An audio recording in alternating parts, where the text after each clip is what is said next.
আব্বা, এই আব্বা দাও ভাগনা আইছে। আমার নাতি আইছে। আমার নাতি কই? আমার কেমন আছো? ঠিক তো আছি ভালো। আব্বু কেমন আছে?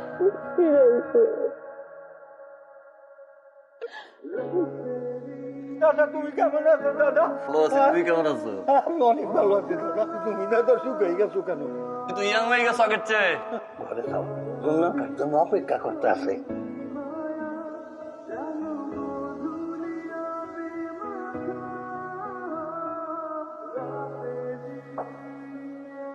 কথা বলবো না না, কেন? আমার ইচ্ছা বিয়ের 7 দিন পর কার্যকরের মতো নতুন বউকে রেখে চলে গেছে। খুব প্রমিস করছিল 6 মাস পরে আসছে, 1 বছর পরে আসছে। এই 1 বছর কিভাবে থাক পরিমাণে চট করছে এটা কেউ জানান। দিন আমি তোমাকে অনেক মিস করছি, আর এখন আসছে আমার সাথে কথা বলতে। কথা বলবেন আপনার সাথে ওটা দিন কিভাবে ছিলাম সেটা আমি জানি। রাতে ঘুমাইতে পারি নাই, দিন কইছে করে তুমি আসবা। একটা শার্ট ছিল, এই শার্টটা নিয়ে পড়েছিলাম, ওটা নিয়ে ঘুমে থাকতাম। আর এখন আসছে আমার সাথে কথা বলতে। আমার বউ কি রাগ করে থাকবে? হ্যাঁ। কথা বলবে না? না।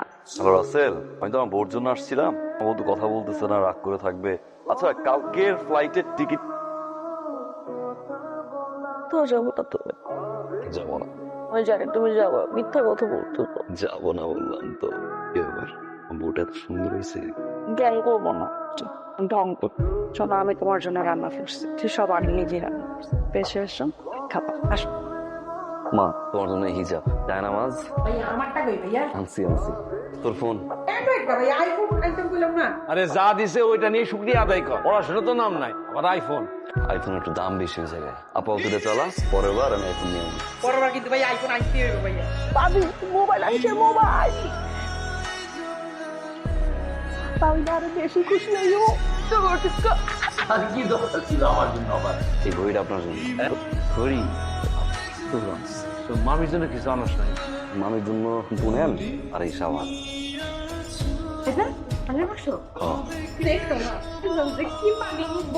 বিয়ের সময় তো কিছুই যেতে পারিনি, এই নিয়েছি। শ্বশুর বাড়ি দিয়ে অবশ্য ভাবির জন্য মানাবে না?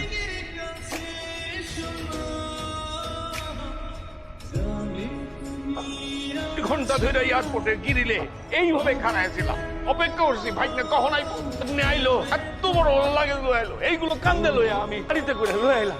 কি খাইবি ভাই না তুই কি খাইবি? মরে এখানে নাই মা, সমস্ত লাগে নামালা। ভাই না আমার কি করলো, আমার জন্য নিয়ে আইছে একটা ঘড়ি, হাতো, আর ওর মামির জন্য আনছে কি একটা শ্যাম্পু আর একটা সাবান। এমন করে কইতাছস কেন? প্রত্যেকবারে তো তোর লেগা কিছু না কিছু নিয়ে আসে। কতবার যে আসছে, তোর বোর লেগা আনে নাই, তোর পোলার লেগা, তোর মায়ের লেগা আনে নাই, তোর বড় তো একটা চেনও দিছি না। কি তুমি আমার চেনের খোঁটা দিলা? এই নাও তোমার জিনিস, আমার লাগবো না। কি রে, তোর আবার কি হইছে? কি হইছে? আমারে জিগাও কি হইছে? এই যে ভাইজান, ভাইজান এটা কি আনছে? কি এখন সুতা কটটুক আছে এখানে? কি আবার পছন্দ হয় না? কে তোমার কাজ ছিল? আমি এত দামিও পার কেন বছর বাড়ির কাজ করলাম, আর আরেকটা বাড়ির কাজ ধরছো। আমাদের বিয়েতেও তো অনেক টাকা খরচ হয়েছে। তো কষ্ট করো, করে ফোন দিলেই খালি কাজে থাকবো। আমার আর কোনো দরকার ছিল না। তো আমার ইচ্ছা করে না আমার বউকে কিছু দিতে। বিয়ের সময় কিছু দিতে পারছি, হয়নি, খালি গলায় নিয়ে আসছি। আর এর একটা স্টোরি আছে। বাহ, আমি যে ফ্যাক্টরিতে কাজ করি, এখানে যাওয়ার পথে আন্দিকেটা করলে তো একদিন হুট করে প্লেতেই হাটটার চোখে পড়লো। শুধু মনে হলো এই হাটটা যদি আমার বউ পরে কেমন লাগবে। খুব বেশি টাকা ছিল না, গিয়ে অ্যাডভান্স করে দিয়ে আসছি। কিছু সময় নিছি, কষ্ট করছি। 12 ঘন্টার জায়গায় 17 ঘন্টা 18 ঘন্টা কাজ করছি, মানে ওভার টাইম করছি। পুরো ওভার টাইমের টাকা দিয়ে তারপরে এই হাটটা কিনলাম, শুধু একটা বার দেখার জন্য কেমন লাগে আমার বউকে। পছন্দ হয় না? হয়েছে, দেখতে হবে না কার চয়েস। পড়া যায় না দেখে।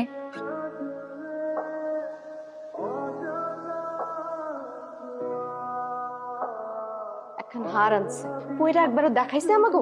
ঘরের ভিতর ঢুইকা আছে কেন? দেখাইলে কি হইতো? আমরা কি নিয়ে নিতাম? আম্মা, আপা চলেন না, খাবার দিছি, আসেন সবাই মিলে খাবো। তোমার মনে অনেক সুখ, তুমি যাও খাইয়া নাও, আমরা পরে খাবো না। আপা কি কইতেছেন? গরম গরম খাবার সবাই মিলে খাবো না? আসেন না। একটা হার আনছে আমার পোলায়, এত শখ কইরা। তুমি তো একটু কইরা আমার সামনে আইসা কইতে পারতা যে এই যে আপনার পোলায় আমারে হার দিছে, দেখেন তো আমারে কেমন লাগতেছে। আমার কত খুশি লাগতো। কইছো সেই কথা? কইলে কি আমরা কি নিয়ে নিতাম তোমার হার? না মা, আমি তো ওই হারটা নিয়ে ভাবে যাও তো যাও যাও, তুমি ভাইজানের সেবা করো গিয়ে। তা ভাইজান উপরে কি টিন দিবেন না ছাদ দিবেন? একটু সারটা বাড়ি দেন। ভাইজান চা। বাড়ির মনে হয় বিয়া না? হ মনে হয়। ভাইজান আমি আজকে চলে যাবো, অনেকদিন তো থাকলাম। কি মানে? আইছিলাম তো মাসখানেক থাকতে, কি করুম কোন? যে আপনাদের জামাই মাইলের পর মাইল হাইটটা তারপরে জমি দেখুন যাওয়ার লাগে। আইসা যদি বাড়িতে আমার না পায়, আমি যদি সেবা যত্ন একটু না করতে পারি, তাহলে আর আমি থেকে লাভ কি কোন? মোটর সাইকেলও তো একটা দেওয়ার কথা ছিল, সেটাও তো দেওয়া হইলো না। না, ওই যাওয়ার দরকার নাই। রাকিবরে আসতে বল, দেখি আমি এটা ব্যবস্থা করতে পারি কিনা। ভাইজান চিনি ঠিক আছে স্যার? কিছু লাগবো? শোনেন বেশিক্ষণ এখানে দাঁড়ায় থাকেন না, আইন ভিতরে আইন। এত দেরি করে আইলেন কেন? আমি কি একাই মা? আমার আছে না, মানে আইলে কি আমার কি টাকা ইনকাম আছে? আমি অফিসে থাকলে তো টাকা কামাইতে পারি। আসসালামু আলাইকুম। ওয়ালাইকুম সালাম বাবা, কেমন আছো? এই তো মাসি ভালো। রাশিদ ভাই কেমন আছেন? এই তো আসসালামু আলাইকুম। ভাবি কেমন আছেন আপনি? আপনি তো আসেন না কেন? চাপে এত ব্যস্ত থাকি। আপনার ভাই এসছে, সব কাজ তো পরে করুন, যে আপনার ভাইকে সবসময় আহে নাই। ভাই কই? ভাই কি এখানে বইয়া থাকতে আইছি? খবর দাও। ভাইজান আসো। কাজ কেমন চলে? কাজের অবস্থা কি আর কমো ভাইজান, মনে করেন যে রেলি 4-5 কিলোমিটার যাইতে হয় একটা জমি দেখতে, মাঝে মাঝে তো আইটাই জায়গা। কি করবো? দাম কত? ভাইজান আমার একটা পছন্দ আছে, ওইটার দাম হলো 3.5 লাখ টাকা। এটা আপনার উপরে, আপনি যেটা দিবেন এটাই সই। 1,02,1 দিলে কি হবে? ভাইজান তার তো 3.5 লাখ টাকার বাইক পছন্দ, নিতেই তো 1 লাখ টাকা ভরতে হইব। তার মধ্যে যদি আপনি 50,000 টাকা কম দেন তাহলে তো। Yes, তাই নাকি দিচ্ছি। বসো। মাসুম এদিকে। আসসালামু আলাইকুম ভাই। অনেকগুলা খাস? হ্যাঁ ভাই খাই না, মাঝে মধ্যে একটু কাম দিই। তুই কি খাস? দে ফোনটারে নষ্ট করিস না, এগুলা খাইস না। বিদেশ থেকে টাকা পাঠায় তো হাতে পাওয়ার খেলে উড়াও। তোর শুনলাম তুই নাকি সত্তরে মাইয়ার পিছনে ঘুরো। বুড়ি না ভাই, আমি একটু পছন্দ করি আর কি, এক করুন ভাবতেছি আর কি। আর গালে সোপরাইবে এসব বাদামাগিরি বাদ দিয়া বাড়ির যা, বাড়ির দিয়া কয়েকটা ব্যবসা ধরাইছে। এখনই যে সুমন ভাইয়ের লগে বিষয় আলাপ করতেছিল। তোয়ালাই দিলে একটা ব্যবস্থা হইছে, ভিতরেও বিয়া শাদী করাইলাম, কিন্তু আমার আর কোনো চিন্তা নাই।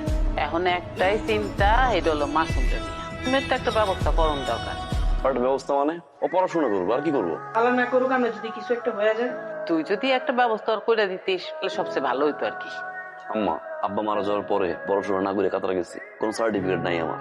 আমার ছোট ভাইয়ের কি সার্টিফিকেট থাকবে না? মা যে পড়াশোনা করুক, রাস্তাতে যা আছে আমি দেবো। আম্মা আমি পড়াশোনা করুম না। পড়াশোনা করবি না মানে? পড়তে ধরে বেয়াদব। পড়াশোনা কি করব? ঠিক আছে বুঝছি তো, এখন তো টাকা পয়সার হিসাব করবি, তোর শালাও তো বেকার, তারও তো কিছু একটা করে দন লাগবে।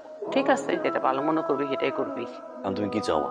একটা ব্যবস্থা করন যায় তো, মানে ও চাইছিল যে একটা দোকান দিতে, একটা ব্যবসা করতে, যদি একটু সাহায্য করতি তাহলে একটা সুন্দর মতো একটা দোকান দিতে পারত। কিসের দোকান দিবি তুই? এই আমি কনফেকশনারি দোকান দিতেছি। ভাই পড়াশোনা বাদ দিয়া লোকেশনের ব্যবসা করবে। ঠিক আছে মা, কালকে আমি লোকেশন দেখে একটা ব্যবস্থা করে দিচ্ছি। তুলি কি হয়েছে? বুঝলাম না মা, তোকে বমি হলো কেন? যদি সারাটা দিন মাথা চক্কর দিচ্ছে, মা মাথা ঘুরাইতেছি। মা এখন তোমার আর কোনো কাম নাই, এখন খালি বিশ্রাম নিবা। মাইসা তুই ঘুম না একটু, তুই ঘুম না। এবার বলবো বাসায় গেছে, ভালোবাসি হাসি দিয়ে বলছিল, কালে তো ফুল করছিল, তখন না ওই হাসিটা আমি চোখে ভাসে। তবে তো হেসে বলবো আমাকে ভালোবাসো। ভালোবাসি আমার একটা টোল দিয়ে আরেকজন আসতেছে। মানে? সত্যি সত্যি কাজ করবো, সারাটা জীবন থাকবো তোমার জন্য। আবার কি ফোন দিছে? ধরো না বাবা কাতার থেকে তো একটা মিনিট। আরে হ্যালো মাসুদ ভাই, আসসালামু আলাইকুম। ওয়ালাইকুম আসসালাম। বল, আশা করি ভালো আছো। ওই 3 দিনের মধ্যে তোমাকে কোম্পানিতে জয়েন করতে হবে। 3 দিনের ভিতরে? কি বলেন ভাই, আমি না 3 মাসের ছুটি নিয়ে আসলাম, আবার জয়েন করতে হবে কেন? সব ঠিক আছে, কিন্তু এখন রাশিয়া ইউক্রেন যুদ্ধের কারণে বিশ্বের তেলের যোগান বাড়ছে। এই কারণে সবার ডবল শিফট করে ডিউটি করতে হচ্ছে। আমার ছুটি ক্যান্সেল হয়ে গেছে। এর ভিতরে আবার বউ প্রেগনেন্ট, একটু হালকা পাতলা একটু বুঝাই দেন। বস কি করে কথা শুনে? জানো না বসকে 3 দিনের মধ্যে না আসলে তোমার চাকরিতে ট্রাই হবে। তুমি যত সম্ভব চলে আসবে, প্রয়োজনে আজই তুমি টিকিট কনফার্ম করো। কি হয়েছে? ভাই টিকিট না আপনাদের কোম্পানি থেকে কেটে দেয় ভাই? কোম্পানি থেকে কাটে, কিন্তু আমি তো স্বইচ্ছে আসছি তো আমার জন্য। সে অনেক খুশি, কিন্তু 1,40,000-এর নিচে কোনো টিকিট পেতেছে না। সে কি আপনার তো টাকার সমস্যা নেই? টাকার সমস্যা না, আসলে নিয়ে আসছিলাম। এটা নিয়ে ফেলাম, প্রয়োজনে হোল্ড করে রাখি টিকিটটা, টাকা দিয়ে ম্যানেজ করতে পারেন। তুমি হোল্ড করো। ওকে এর পিছনে তো মোটামুটি কম টাকা যায় না, কোনো ক্যাশ ক্যাপিটাল ছিল না, যা ছিল সবই নিয়ে গেছি। ভিতরে মাসুমের দোকানের পিছনে অনেকগুলো টাকা গেল, মৃত্যুর জামাইরে বাইকের জন্য 2.5 লাখ টাকা দিলাম।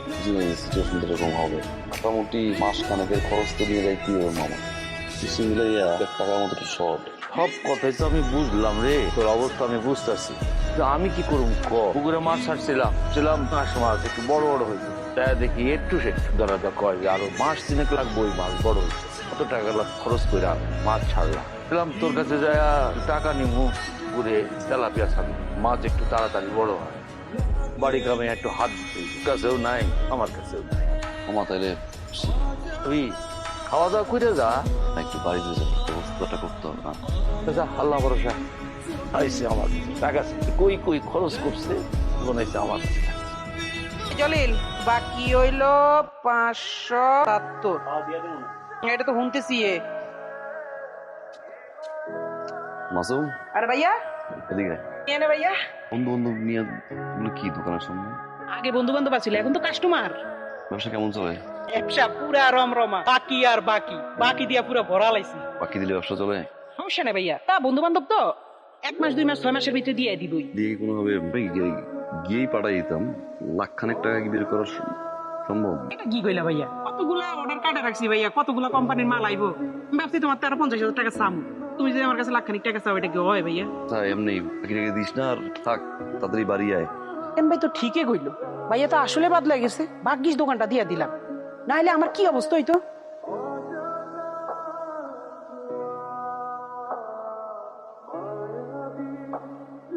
কি হয়েছে, হুন্ডার টাকাটাই চাইতেছেন নাকি? তো একদিন আগে কইলেও হয়ে যেত, আমি হুন্ডাটা কিনা ফেলছি, আপনি যে আপনার টাকাটা দুমু কইবেন না ভাই?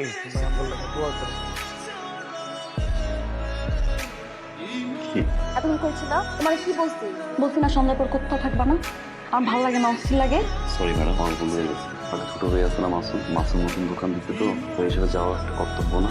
শোনো না, তোমার জন্য একটা গিফট আনবো। গিফট? হ্যাঁ, সবসময় তো তুমি আমাকে দিছো, ভাবলাম আজকে তোমাকে একটা গিফট দেই। উল্টা পাল্টা কিছু দিবা? এখানে 2 লাখ টাকা আছে, প্লেনের টিকিট কাটতে যে টাকা লাগবে, ওটার পরে যদি কোনো টাকা থাকে সেটাতে তুমি ওখানে যা খরচ করো। তোকে বেশি তুমি বললে রাখবো না তো, বলো। তোর কাছ থেকে নিচ্ছি। কি যৌতুক নিব নাকি? তুমি মানে? আমি আমার বাপের একমাত্র মাইয়া, বাপের কাছে আমি অধিকার আছে না, আমি চাইতে পারি না? যৌতুক? কি করতেছো রান্না করে? তুমি জামা কাপড় খুলো। খোলো। ভাইয়া কালকে রাতের 11:30 নি তোমার ফ্লাইট, আমি আজাদ ড্রাইভারে বলে রাখছি, সে কালকে সকাল 11টা আইসা মানে নিয়ে যাবে, 2 টাকা বেশি এটা দিও না। আমার তো গলা জানাবে না, 3 মাসের ছুটি নিয়ে আসলে মনে করছিলাম কত আনন্দ করবো, কত কিছু আনন্দ বাইরা খাওয়ানো, কিছুই হলো না। বলা নাই, খাওয়া নাই, হঠাৎ করে ফোন আসতো, আর হঠাৎ করে তুই যাইতেছিস। আমি তোর একটু ভালো মন্দ খাওয়াইতেও পারিনি। যাওয়া বন্ধ করবো? আটকানোর ক্ষমতা থাকলে তো আমি আটকাই রাখতাম, কিন্তু পুরুষ মানুষগুলো জমিনের মতো, যতদিন ফসল দেয় ততদিন সেই জমিনের দাম আছে, ফসল না দিলে জমির আর কোনো দাম নাই। আমার ঠিকই রয়েছে, আমি তো গোয়ালের গরু, আমি দিতে পারলে আমার দাম আছে, আমি দিতে না পারলে আমার কোনো দাম নেই। মা যাই, আমার ফোন বাজতেছে, রুমের ভিতরে গিয়ে খাওয়া শেষ করি। পাচ্ছি তোর বাড়িটা যে যাইব, তোর কি ভিতরে একটু কষ্ট লাগতেছে না? কোনো সুখ নাই? খারাপ করা কি আছে? এ বাড়ি থেকে কি করবো, যাইবো আবার আইবো। কেন যে তুমি পাগলামি করতে যাও? আমি না বলো আমার পেট ভরা, খাবো না। আজকে জানো আমি রান্না করি নাই, আমার রান্না করছে। আর 500 খালি কে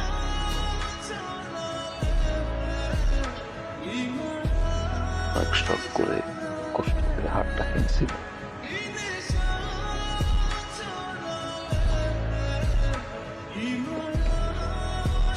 দাদা ভাই, কই তুমি? কথা কবা না? কি কথা কম, এবার আইসা হয়তো তুমি আমারে আপ দেখতে পারবা না। কি উল্টা পাল্টা কথা দাও, কিন্তু আমি থাকতে পারবো? আমি জানি বুকে কত কষ্ট নিয়ে যাইতে আসতো, এটা একমাত্র আমি ছাড়া আর কেউ বুঝে না। তোমার মাথাটা কই? এই তো আসি। কি এমন হইলো বাজান, তাড়াহুড়া করে চলে যেতেছ? থাকতে পারলে তো থাকতাম মা, মাসুমায় নাই। 3 বার ফোন দিছি হামজাতারে। বাজান আজকে শুক্রবার, তো দোকানে মনে অনেক চাপ, আসতে পারি না।